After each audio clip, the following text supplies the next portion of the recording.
আসসালামু আলাইকুম everyone, welcome to my channel Prakash daily blog. আশা করি সবাই ভালো আছেন। আজকে আপনাদের দেখাবো আমার মায়ের হাতের মজাদার কচুর বড়া। অনেকে যারা কচু খেতে পছন্দ করে না, কিন্তু এই বড়াটা খেতে যে এত বেশি টেস্টি, যেখানে সেও কিন্তু একসাথে ৩-৪টা খেয়ে ফেলবেন। সো শুরু করা যাক। প্রথমে কিন্তু আমার আম্মু এখানে বড় সাইজের একটি মানকচু নিয়েছে। মানকচুটাকে এবার এখানে ২ টুকরো করে সুন্দর করে কিন্তু ছিলে নিবে। আপনারা এখানে কিন্তু কোনো কালো ভাব না থাকবে না। অনেক বড়, বড় করে কিন্তু পুরো করে এটাকে ভালোভাবে ছিলে নিতে হবে। আমি এখানে ২ টা পার্ট ছিলে নিয়েছি। এবার এগুলোকে সুন্দর করে আমি পরিষ্কার করে নিচ্ছি পানি দিয়ে।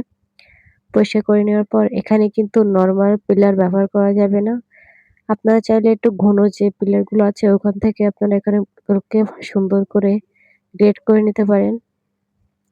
ঠিক গ্রেটার দিয়ে করে নেবেন।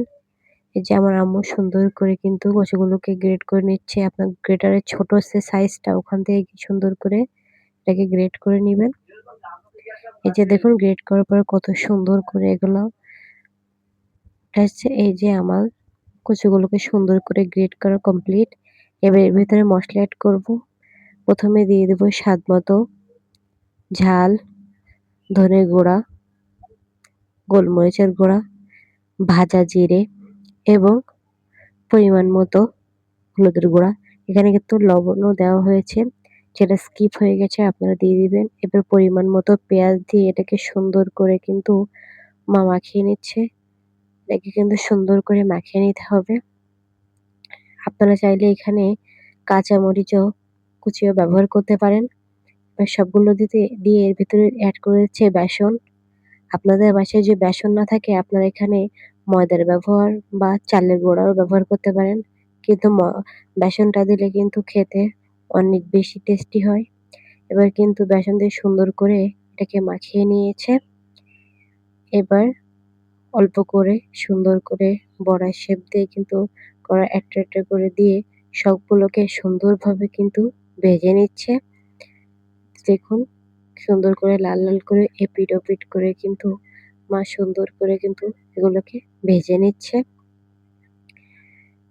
দেখুন মা এবার দ্রুত করার জন্য ২ টা কড়াই কিন্তু বড়া ভাজা স্টার্ট করেছে। এই যে ভাজার পরে আমাদের কুড়মুড়ে কচুর বড়া কিন্তু রেডি হয়ে গেছে। আপনারা কে কোথা থেকে আমার ভিডিওগুলো দেখছেন অবশ্যই কমেন্টে আপনার নাম এবং জেলার নাম লিখে যাবেন। ও ভিডিওটি ভালো লাগলে আমাকে অবশ্যই লাইক, কমেন্ট, সাবস্ক্রাইব করবেন ও বাসায় অবশ্যই আমার এই রেসিপিটা একদিন হলেও বানিয়ে দেখবেন। Thanks for watching. আসসালামু আলাইকুম।